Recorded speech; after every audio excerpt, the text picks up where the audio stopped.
Best English Jokes, страница 8. Начало на 7.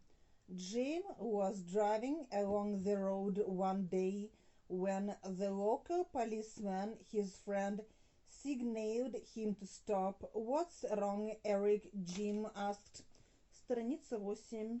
"Well, didn't you know, Jim, that your wife fell out of the car about 5 miles back?" said Eric. "Oh, thank God," he replied. "I thought I'd gone deaf."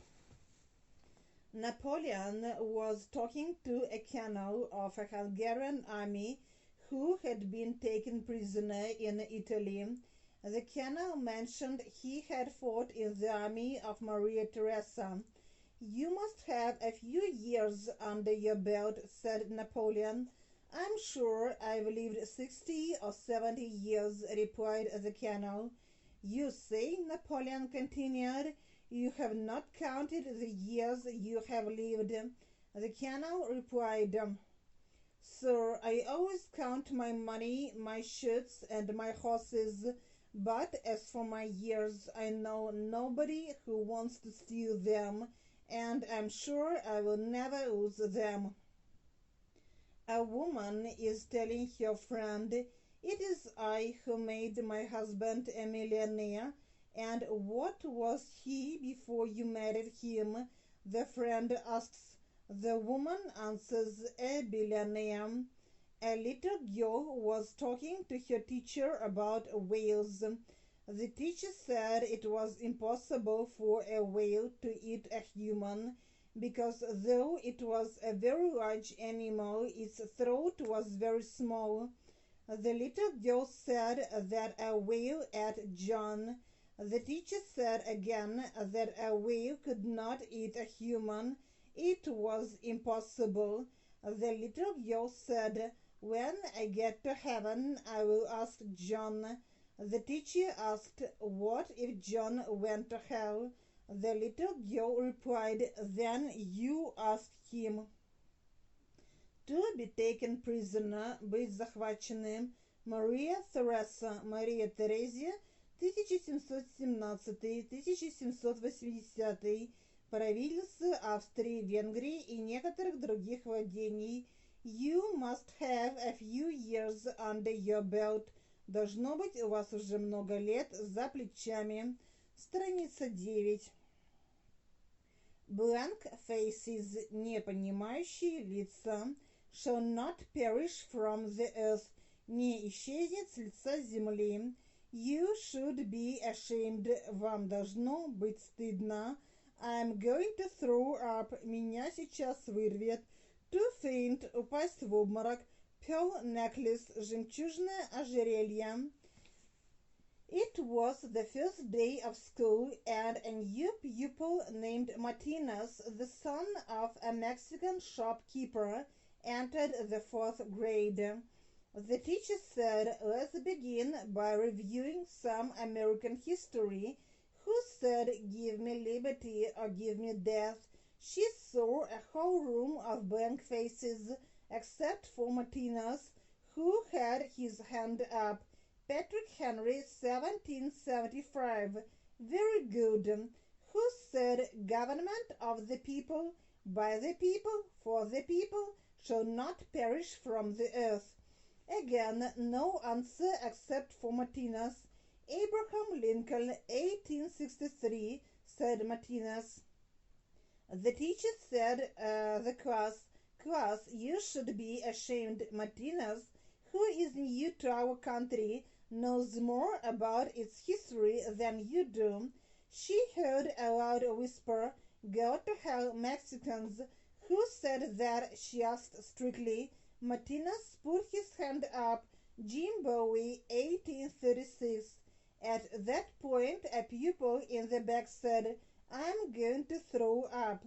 The teacher furiously asks, "All right, now, who said that?"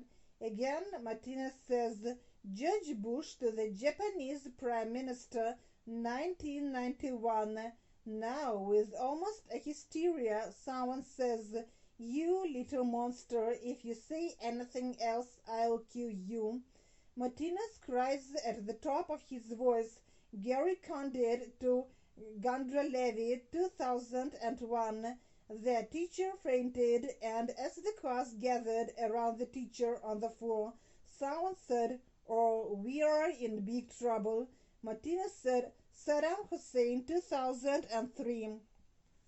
After she woke up, a woman told her husband, "I just dreamed that you gave me a pearl necklace for Valentine's Day. What do you think it means?" Страница 10. No wonder, неудивительно, что let me through, пропустите меня, to get into trouble, попадать в неприятности, with a booming voice, громогласный. You know tonight, he said.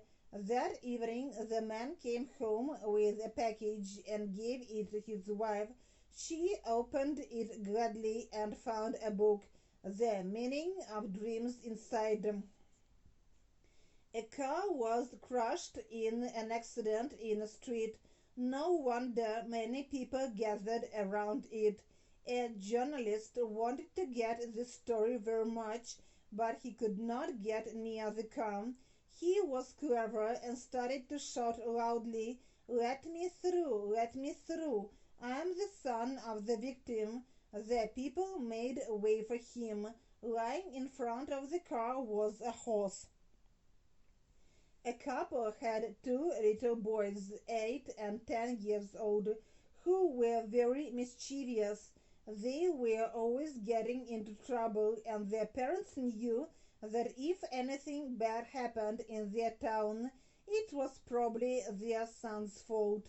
The boy's mother heard that a priest in town had been successful in disciplining children, so she asked if he could speak with her boys.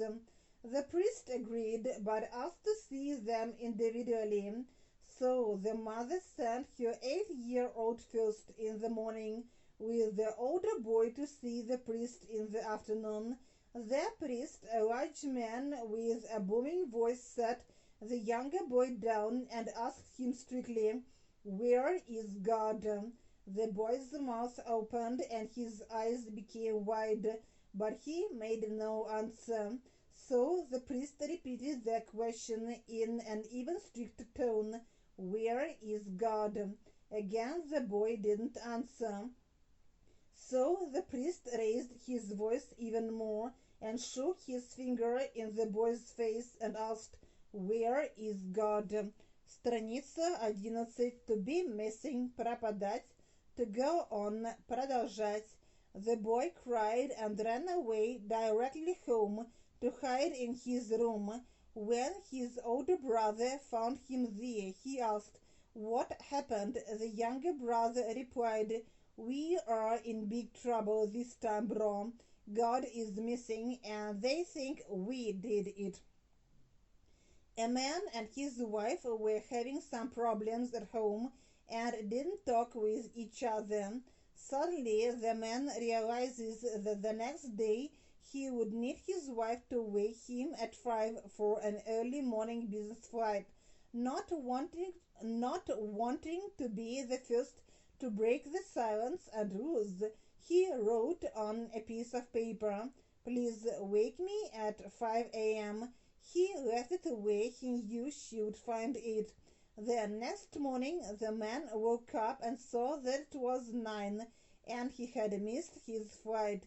Furious, he was about to go and see why his wife hadn't wakened him when he noticed a piece of paper by the bed.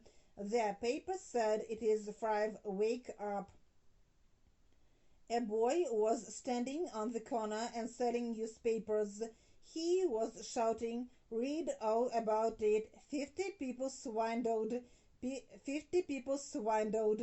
A man became interested in it. He walked over, bought a paper, and looked at the front page. What he saw was yesterday's paper. The man said, "Hey, this is an old paper. Where's the story about the swindled people?" The boy ignored him and went on shouting, "Read all about it. 51 people swindled." "Mother, Why are you home from school so early? I was the only one who could answer a question. Oh, really? What was the question? Who threw the eraser at the principal?